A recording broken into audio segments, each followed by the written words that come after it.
Welcome back to the Cat's Tale. 8 months ago now, I put out this video in my guide series on deck building. And in this video, I pointed out how that, at the time, 84% of all the top decks included elemental resonance, which means they used two characters of the same element. Let's have a look at some of the top decks in tournaments recently. Any resonance decks? Nope, no resonance there at all. Nope, I can't see any. Oh, okay, there's a few here. And one more. And another one, but still not many. And none here at all. Yeah, looks like that's about it. All these other decks, so about 90% of what you see these days, are rainbow decks with 3 characters of different elements. Almost all of which play a package of cards the community calls Magic. Magic refers to a powerful package of cards which is characterized by using specific combinations of cards to create a large number of elemental dice, as if by magic.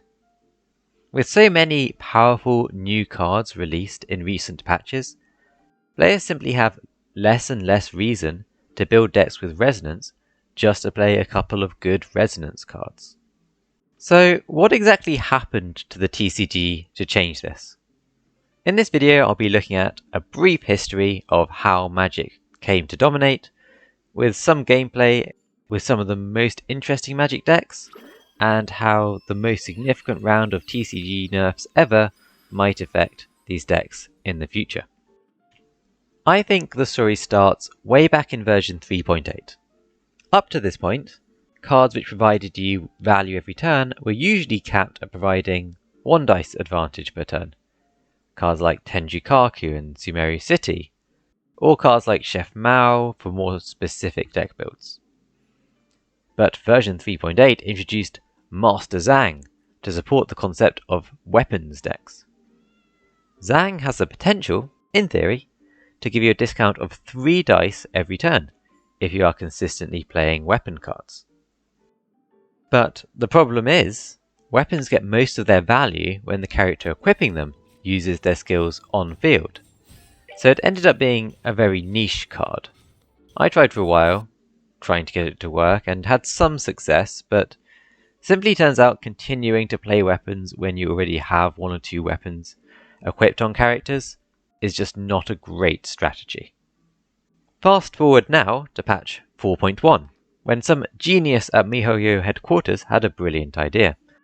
What if we copy and paste the text from Master Zhang, change weapon to artifact, and call it a day? They also added Lyre Song and the Ocean-Hued Clam artifact in 4.2 to synergize with this. I mean, if the package wasn't great with weapons, surely it can't be that good with artifacts either, right? But the thing is, equipping artifacts to all your characters is much better than equipping weapons to all your characters.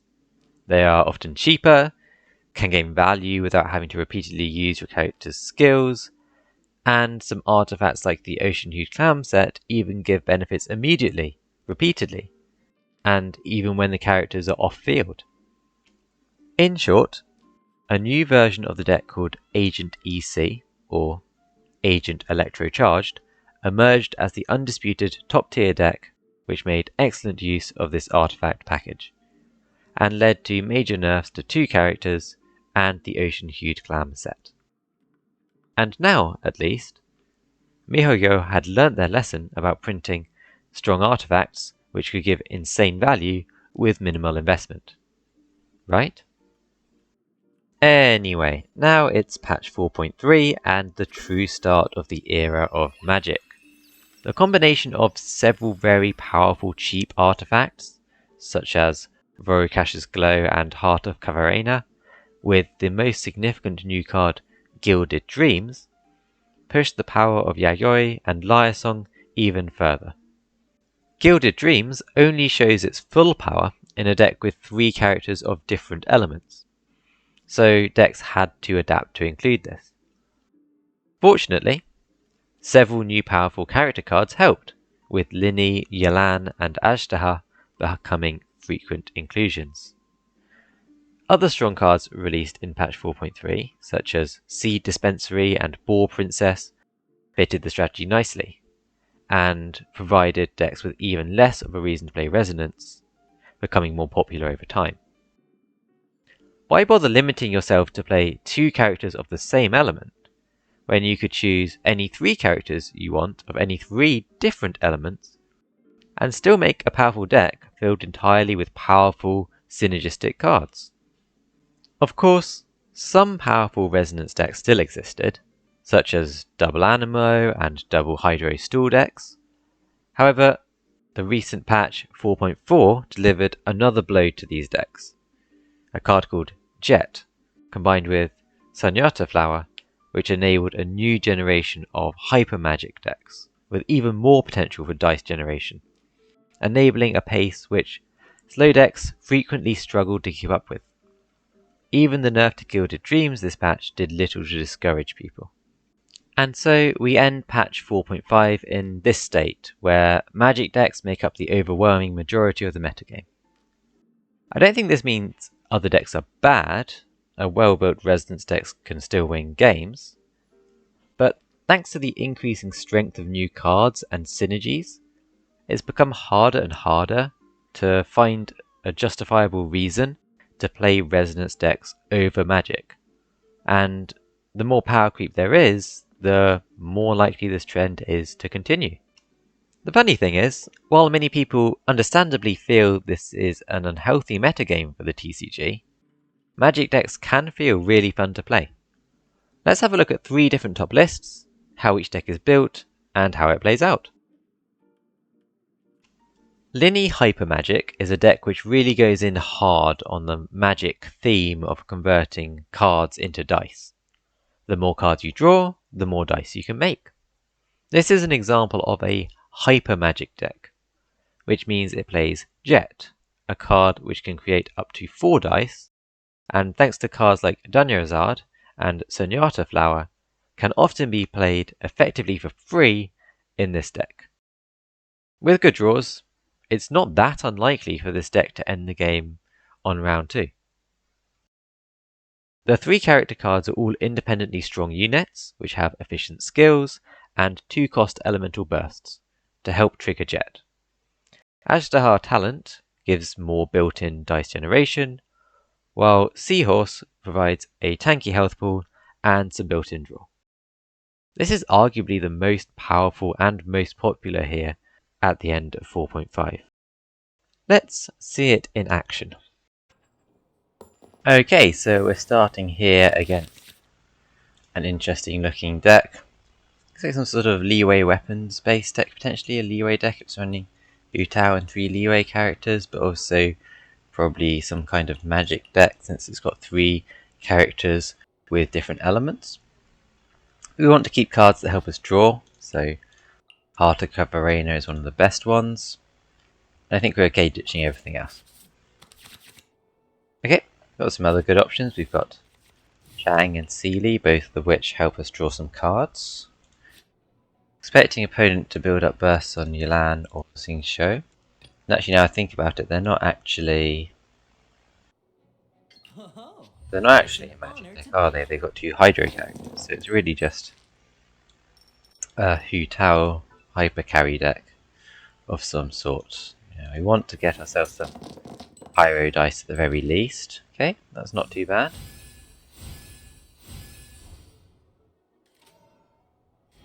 Don't really have any good raw other dice. Let's see. So, putting something in there, something with skill. If I skill and then plan to swap to the Seahorse, there's a chance that my Seahorse isn't getting the Heart of Cavarena triggered this turn. That being said, it's going to be quite hard to build up Lyney's burst, that's for sure. It's going to take another 3 damage here, or 2 damage at least. To 5. Down to 4 if I'm using my skill. Me playing this? Definitely playing the Sealy. It's just a question of whether we play the Heart on Lyney or on the Seahorse. I think they're very likely to use an attack on the Seahorse this turn as well, so I'm just going to go ahead and use the skill here.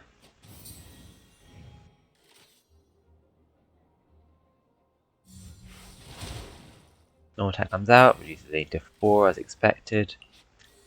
It's on the Seahorse swap. Currently it's looking like you'd have to tune a card if you want to use the Seahorse skill, which is doable. Not sure which card we'd want to tune.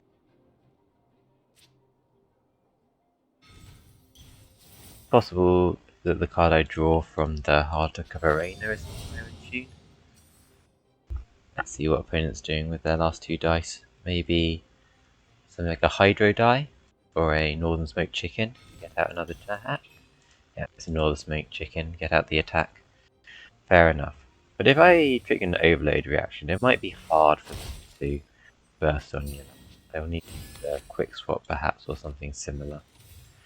Covenant of Rock. Interesting. This can be nice for getting... maybe like getting a kill at the end of round 2 or something. We've got lots of draw, so I don't mind leaving that open. Maybe just toss the Strategize, we don't need that draw as well. And yes, the Overload. The extra damage here a lot. That tune definitely seems worth it. Okay, so we still don't have our Gilded Dreams. But that's okay. Draw some cards from this Treasure Seeking City.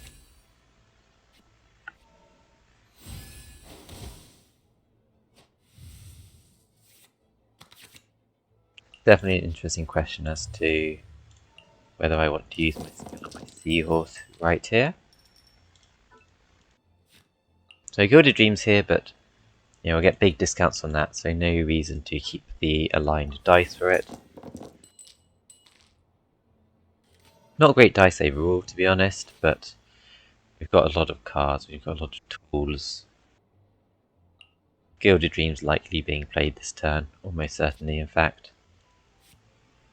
Gilded Dreams can be a nice way to turn Covenant into dice. So you get down to 0 dice, you play your Covenant, you play your Gilded, you go back up to enough dice to use your skill. That can be very powerful. Bit of healing, interesting. So that is going to make it much harder to kill Yelan before Yelan uses her burst. In fact, that's not really possible at this point. So, interesting question, of course. What do we want to do with our dice then? So very likely they're going to use their burst here, dealing 1 hydro damage. Not really expecting an Adeptus, or indeed in fact they're satiated so they can't. So swapping back to Lyney seems pretty tempting here. And then he can use his skill, maybe even threaten to use his, or his normal attack, maybe threaten to use his skill. Now I can go back to the Seahorse, or I can go to Aztahar and play the Gilded Dreams. I can use this to get a draw off of Lyney, so actually that does seem pretty nice. Let's just swap to Lyney to start things off and go from there. Any reason to do anything beforehand specifically? And yes, if I play this on Lyney, then Yayoi is making my Gilded Dreams cost 0, which is a pretty big discount. Okay, so use a skill here, or could just use a normal attack. The main question is the breakpoints. I think Yelan with 3 health and Pyro Aura is definitely,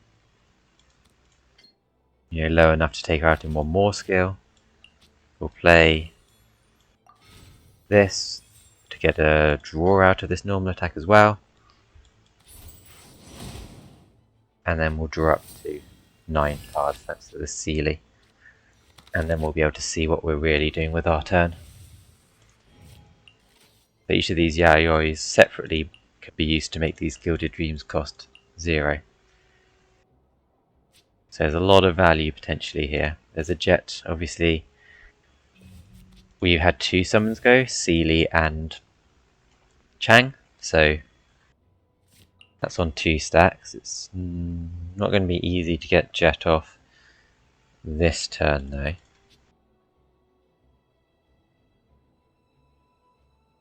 Ashtahar or Seahorse is a good question. We don't have the Ashtahar talent card. Seahorse is closer to using Burst, and if I can get enough dice to just use the Burst on this turn even without jet, yeah, that's pretty good. And I'll get a card if they attack me here. 1, 2, 3, 4, 5, 6, 7, 8, 9, 10. Interesting. They Yayoi first, so if they do attack me, even though it's unlikely, that's just to make sure I won't overdraw.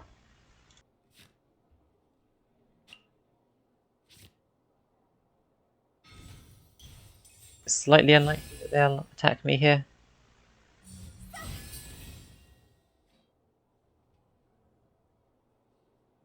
Yeah, there's still a possibility though, even now, even though they're on 1 die still. Okay, so we're going to play the Gilded Dreams, generate ourselves some dice.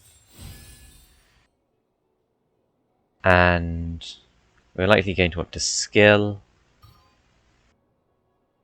So I think actually we can try getting the Sealy off this turn too. So let's try that. We'll play the Sealy.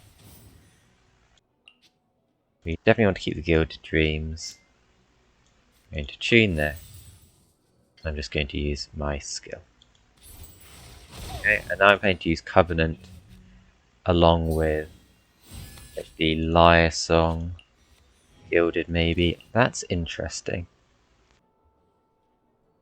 Is there any way of getting up to enough support cards for Jet to actually trigger off this burst? It's a crazy question. But it's not impossible depending on what support cards I get. Oh no, no, maybe we are just still a bit too far off. Okay, so I'm definitely going to be playing the Covenant here. Now, an Electro, would you get an Electro die? So, you can play Yayoi into Gilded. You can play Lyre Song instead. I think the Lyre Song is more flexible later. I'm actually going to Yayoi. I mean, these basically do the same thing, just what would I rather have left in my hand. I'd rather have the... Actually...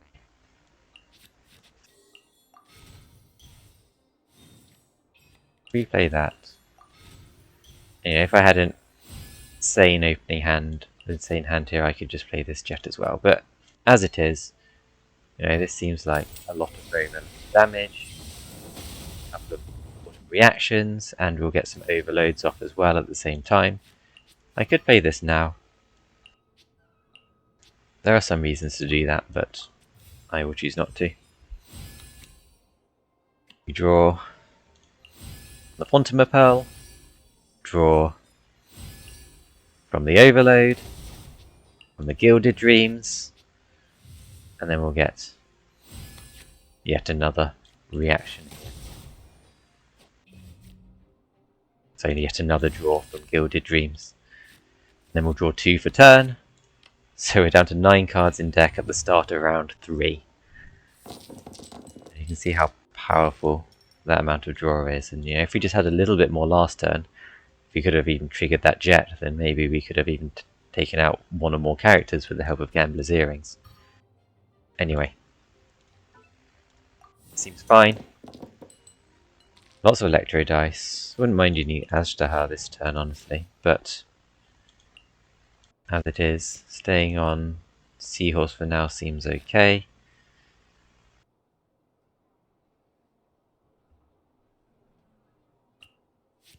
Going to Ashtahar isn't the worst idea. And getting the burst off on Lyney is, you know, a real end game here. That would be amazing. Next time we use any skill, we're going to draw 3 cards. So we'll need to make sure we don't overdraw when that happens. The Hu Tao here can do an awful lot of damage with this attack, with Yelan's burst, That can just take out our seahorse. So it's important not to underestimate the strength of that.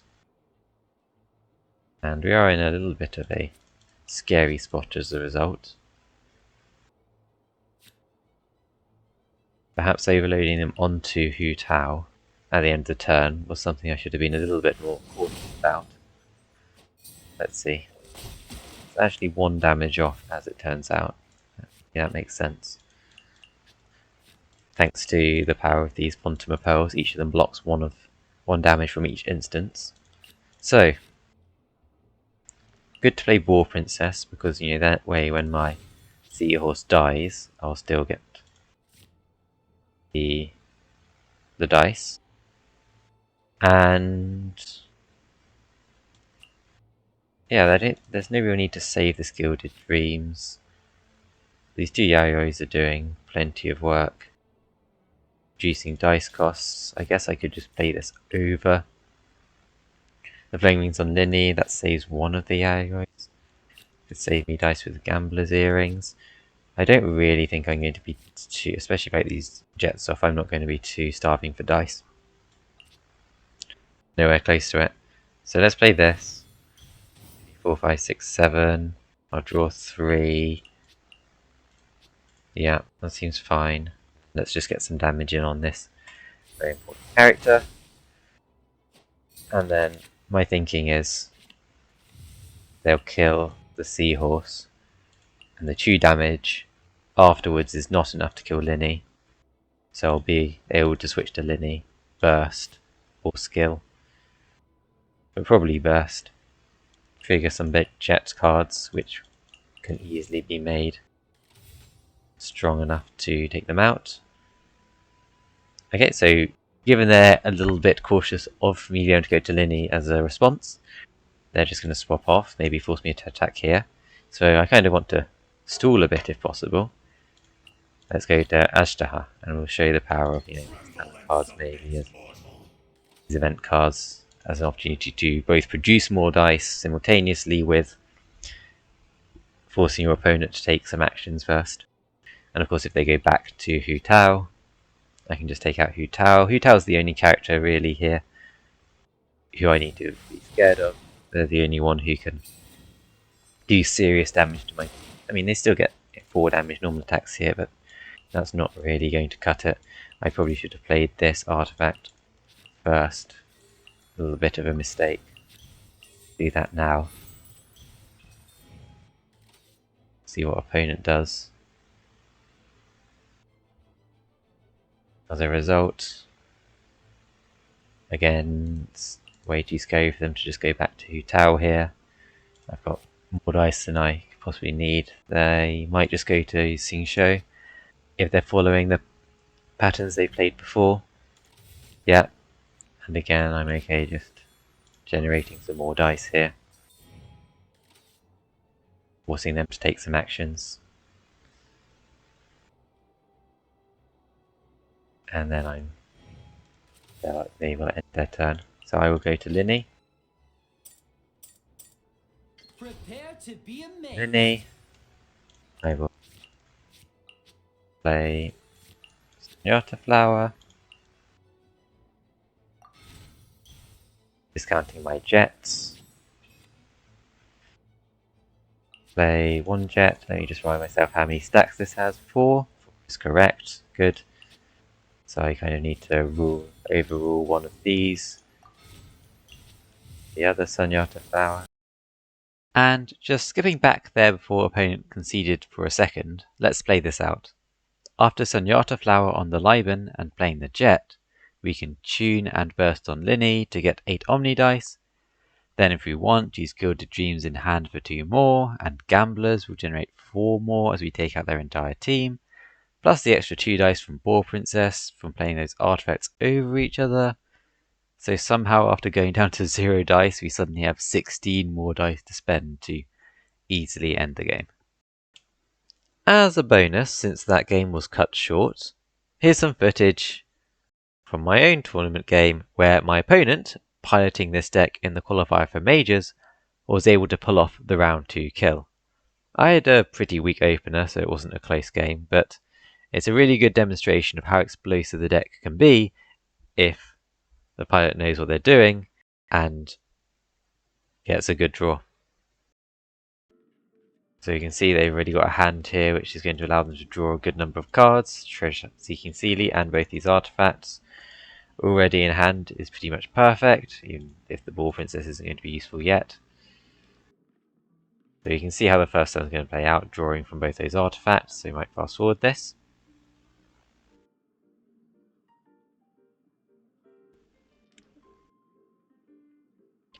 Using all the dice, deploying Liven at end of turn for a bit more ramping, a bit more dice advantage, and most importantly a bit more draw. Rolls on the first turn were great, so you need to fix dice, and this turn the magic starts to happen. So he deploys another seed, deploys another Chang the Ninth. That's going to be 5 more cards drawn from those two, in addition to the CD that was played first. My dice on the other side are quite bad, so I try to deny this draw from the Seahorse, hoping maybe that will make the difference.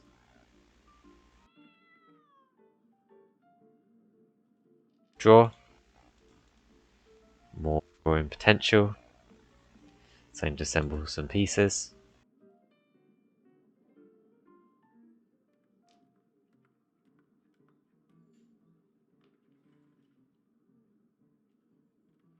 Overload them off the Lyney, so maybe hoping on the other side that they can't get to a burst for Jet this turn if I force them off, but they've got plenty of dice available. They use the Yayoi and then they get rid of it with the Sunyata flower since they won't need it again. Gilded here provided some dice and also now draws. Draws up to a full hand with the help of the Treasure Seeking Sealy. There's cards left in hand. There's enough support cards able to be discarded to get Jet up to 6 easily at this point. So just doing a bit of a dance with those, getting some discounts, drawing more cards as much as possible. That's the second Yayoi. Drawing off the Janyarazard. Gilded Dreams again, and then that's the burst, so that's going to give 4 Omni dice thanks to the Jet. And this is still round 2, remember? Even if their breakpoints are a bit awkward on the Seahorse, they can go to Lyney for the 4 damage, use Gambler's Earrings to get 2 more dice there, and presumably more in just a moment. And even now, there's a vast number of dice left in hand with the Covenant 2 Liar songs. So it's actually, especially when you notice there's 2 summons here, vastly over lethal, and it's just the end of round 2 here. So that's what the deck is capable of when it's able to turn those card resources into dice. Yelan OTK is a deck which has been around for a couple of patches now, and a very impressive tournament record in that time. Yelan is a character who provides inherent draw, which supports the strategy, and Yelan Burst provides value which scales with the number of actions you can take, specifically normal attacks, so the more dice the better. Thundering Manifestation and Signora then provide a couple of extra characters who can enable electrocharged or freeze reactions with their normal attacks. It doesn't run the Jet engine, instead running Chef Mao with a few food cards for protection and dice reduction on normal attacks, plus quick swaps like Leave It To Me, which can help get Yelan's burst or trigger freezes at critical times. Let's see how it goes. Okay, so we're playing here against, going first, against some type of a Hyperbloom deck or Nahida EC deck. And we're looking for card draw and opening hand, so these aren't going to cut it. Okay, Northern Smoked Chicken, Echoes of Offering, Minty Meat Rolls are good options to have. Let's start on Yelan. Look for Hydro Dice. even if we don't get Yelan's Burst fully charged on the first turn. Still good to play. Good to play the Echoes. Help generate us more dice and draw some cards potentially. Okay. Go. Skill first, and then our next normals are going to draw us some cards. Let me amuse myself a little. Now this does mean that unless we draw something relevant, might need to think about our game plan for the next. Yeah. Next couple of actions. Take, thanks to the talent card there, deals an electro damage immediately. In the interest of keeping our Yelan nice and healthy for her burst for maximum value, seems like a nice time to play a Lotus Flower Crisp, as they're very likely to use Nahida's skill here. Now this does come with, I suppose, a downside that after they skill on Nahida, I don't really want to stay on Yelan, or they get a very, very high value next Yelan skill, next Nahida skill, I mean. Of course, there's some possibility they choose to change their plan. Okay, they're just going to use Mona's elemental skill instead. Well, that works out for me. I'm much happier about that. That means I'm not really worried about needing to swap off Yelan right now. They can use Mona's skill into Nahida skill this turn, perhaps. Seems to be what their most likely move might be. I don't see a freeze being super high value this turn. If I do have dice to do anything extra, probably makes sense to use that with Thunder Manifestation. So let's just keep these 2 dice. Okay, and some nice rolls with the Hydro dice there.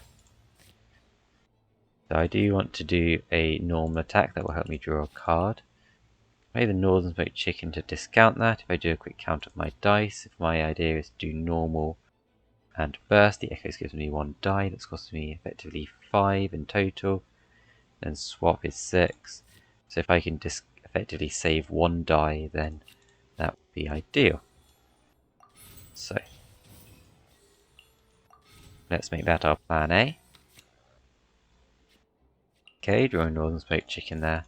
Could have some use soon. Let's just start off with the normal here. Then I'll be planning to use my burst as my next move. You can see how Echoes of the Offering, even though we didn't get our burst out straight away, is still very much worth the value we lost by doing that.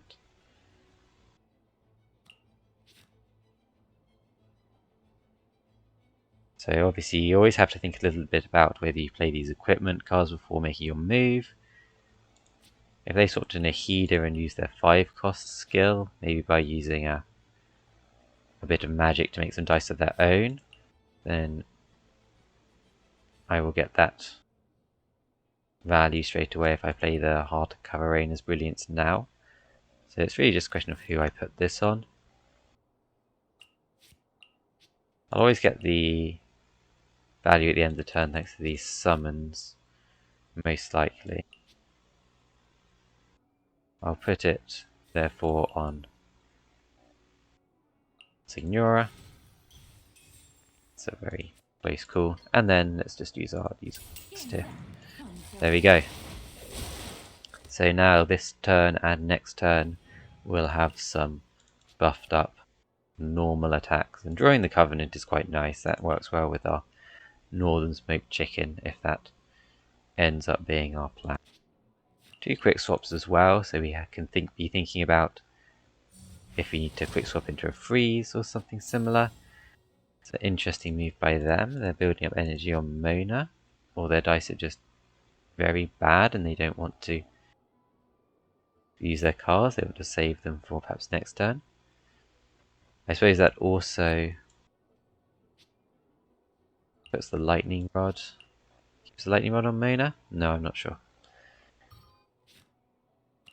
Okay, let's just swap to Learning Manifestation and then we'll see how it goes. I'm not really scared of the Mona Burst. It's not very efficient and we can counterplay it in one of a few different ways.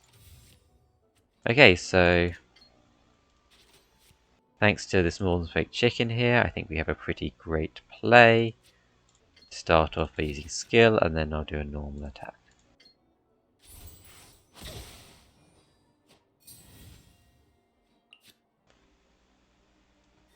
I think we're okay getting rid of one of these Leave It To Me cards if we need to, I was going to say, but we actually got an Electro die from that, so let's just go ahead.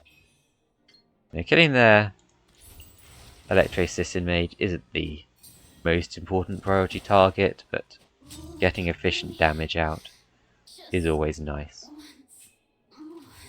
And if we can kill the Mona, then all we have to do is freeze the Nahida, and that should be a pretty conclusive way to end the game.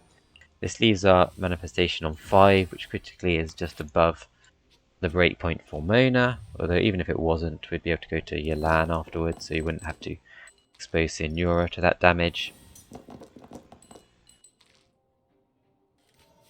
And we've built up a few cards in our hand now. We missed out on the most valuable draw cards like Treasure Seeking Sealy, but we should have enough to get here. We can also Lyre Song the Echoes before we do a normal attack, which gives us a draw. And yeah, that's got a decent bit of value to it. Okay, so obviously this leaves our manifestation on 1. We really want to make a move that kills Mona, whether it's a normal attack, which actually does kill Mona thanks to the Lightning Strike probe, and then does the 2 damage to Nahida. So that's seeming quite good now. And then I think I save the Lyre Song Echoes move Signora. They could have the Arcane Legend that lets them attack twice in a row, but that's not going to be enough to take out La Signora after Thundering Manifestation. They do have a bit of energy and another die from I Haven't Lost Yet. Totally reasonable.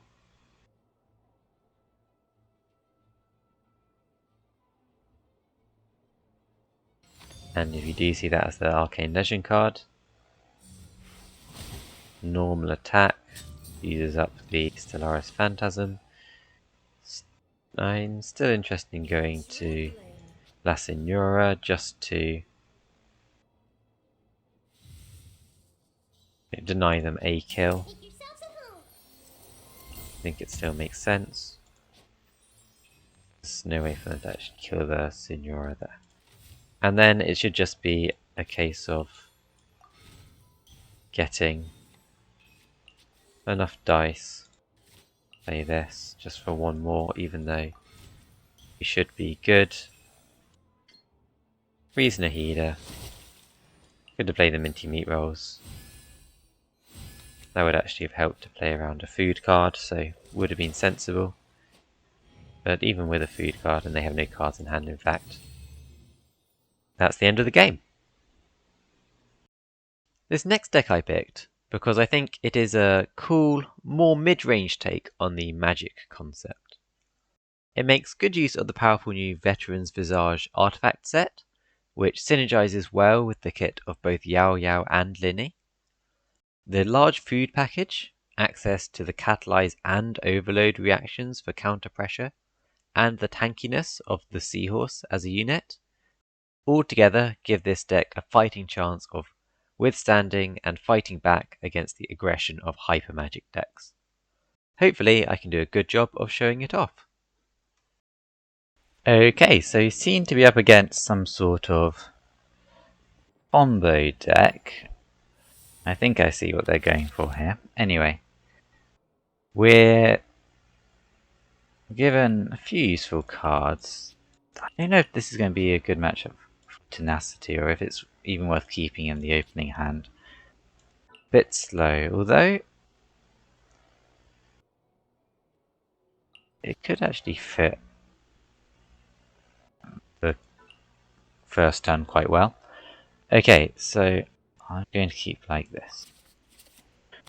So I'm imagining opponent's plan is something along the lines of Raiden Shogun, burst, Bennett, burst, and then go ham with Nervalet. Don't fear. Yo-yo's here. Let's see. We're looking for some Dendro dice. Now, to develop this, we would need 3 aligned dice, although it's not the end of the world if we can't. I do think getting 3 Dendro dice is crucial. Okay.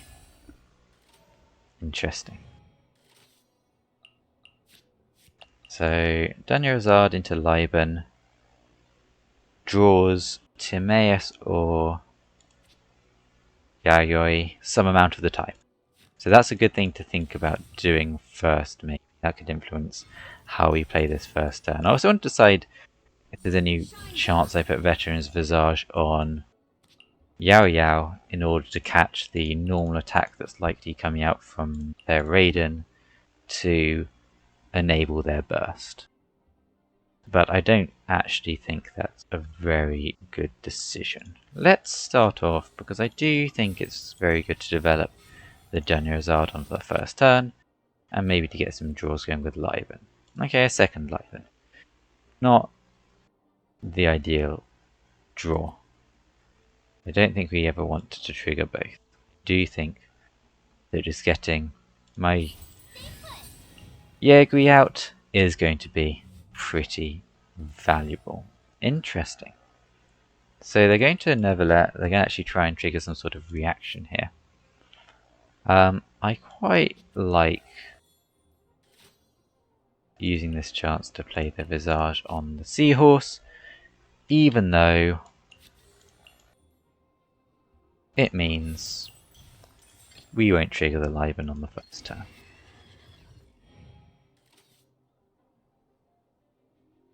So I assume the reason they're going to Nervalet is to use this skill. Or indeed just a normal attack apparently. Okay. So we get 1 die back from our Veteran's Visage, and we'll get a draw from the damage dealt by this Eye of Stormy Judgment. So let's just play Chef Mao, use our discount from our Dunyarzad effectively, and pass the turn. We see the power of the Seahorse giving us that draw at the end of the turn there as well, when we end turn on them. And the Seahorse doesn't take damage from the summon, but it does take 1 damage from that reaction. Okay. Let's see what we've got now. I noticed we drew a Timaeus. That could be quite useful.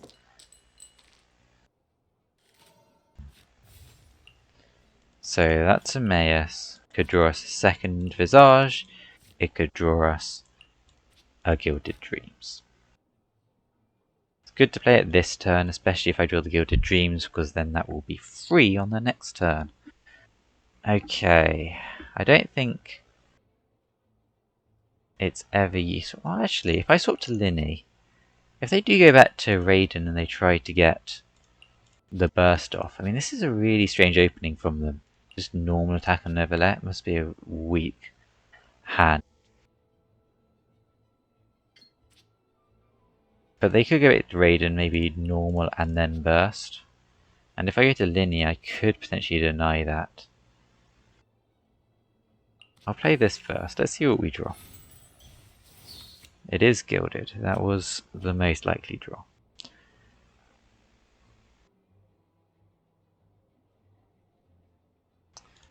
Yes, I think it's good to go to Lyney here. Oh, it's an honor to be here.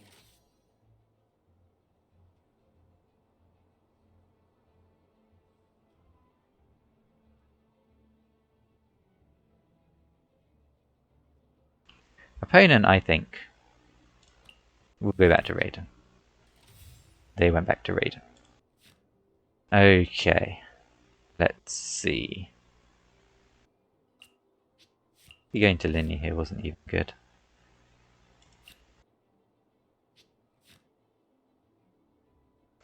Actually, this might be a time where I want to Tenacity on Lyney. Huh. It's interesting. I'd have to tune a few cards. I can tune this, that's fine. I definitely don't want to tune the Gilded Dreams. It's very powerful.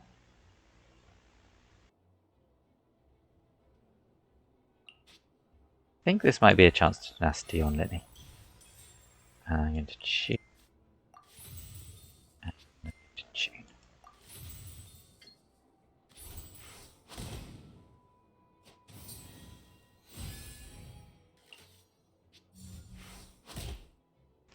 Okay. So I'm definitely expecting a burst or something similar.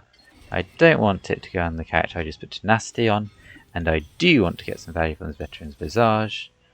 Well, looks like I might only get one of those two things. But I still get the die from the Veteran's Visage, so Liben will trigger. Okay, that's cool.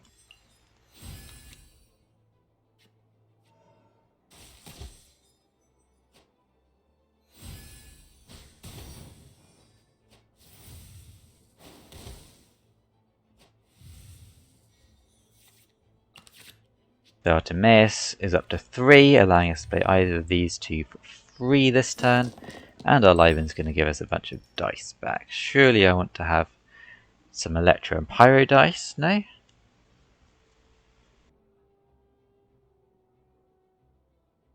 It's quite an interesting one. So opponent is going to go first and they're going to use their burst. At which point their Raiden is basically useless, and while I do get a very efficient kill, I probably don't want to take it. But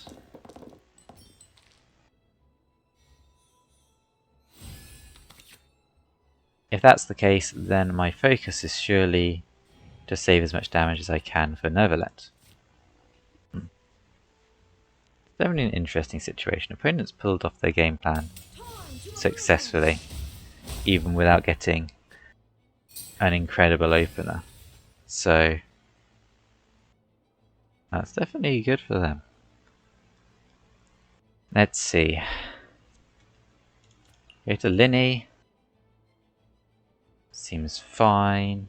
I go to Lyney, they go to Bennett. I skill on Lyney, they burst on Bennett. And then what?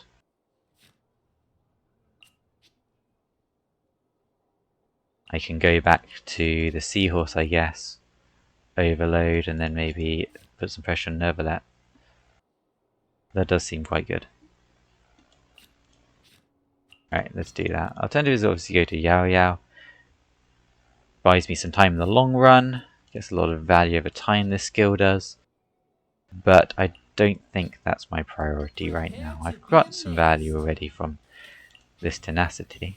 Okay, opponent's going to quick swap to Bennett. That's interesting. I wasn't going to be able to really pressure the Bennett before burst anyway. Alright, looks like they're going to pull off some jet shenanigans. Good for them. Card is one of the key synergy pieces. And now there's a jet appearing.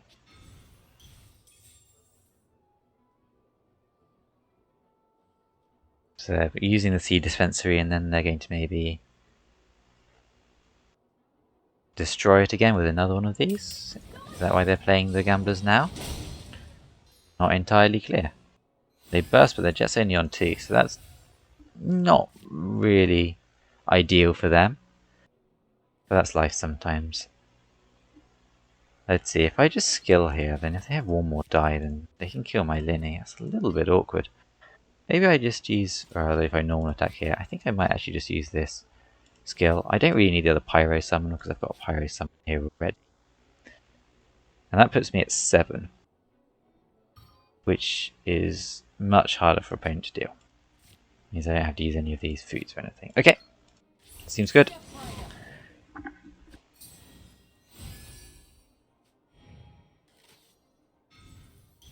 Okay, they're going to just get some draw going and end the turn. Now I think this is a golden opportunity for me. And you can see how much the dice advantage really pays off. I don't even need to use these quick swaps since opponents ended their turn. Here we go. I mean, I should probably be using one of these foods as well. My Chef Mao will give me a die back.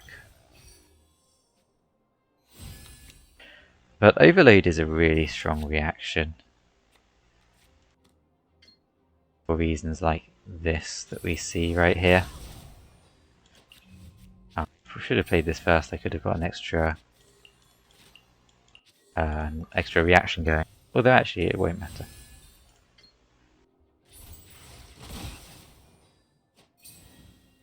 I have just enough dice to take this off. I could do this, or I could do this. If I do this, then actually Neverlet doesn't die. It doesn't seem ideal, right? Because this goes 1. Oh no, he does 1 and then 2 from the reaction. Perfect. And that gives me another one of these Fontaine of Pearls as well, and I can just end my turn happily here. And the opponent's pretty cooked. Obviously, they still got their Bennett Burst active, but without... They were just a bit slow, really, to get that going. We still have so many sustain tools, and we redraw our Passing of Judgment. We've drawn 21 cards out of our deck here. So, you can really see, yeah, we actually burn a couple of cards there. You can see the power of some of the dice advantage you can get. Overall, I think the dominance of these decks for multiple patches now shows that these strategies really do deserve this latest round of nerfs in version 4.6. Specifically, Yayoi is being nerfed to only give 2 dice discount if you already have 2 artifacts played, which makes it much weaker, and to never give a 3 dice discount. And Jet is being changed to give you 1 free skill use instead of 4 free Omni dice, which I personally think effectively kills the card. Additionally, the change to Seed Dispensary means it will no longer discount equipment like Gambler's Earrings, but I feel this is a much more minor change. We'll have to see how significant the nerfs to Jet and Yayoi are, but I think decks will absolutely be able to adapt and use cards like Timaeus to fill in the gaps.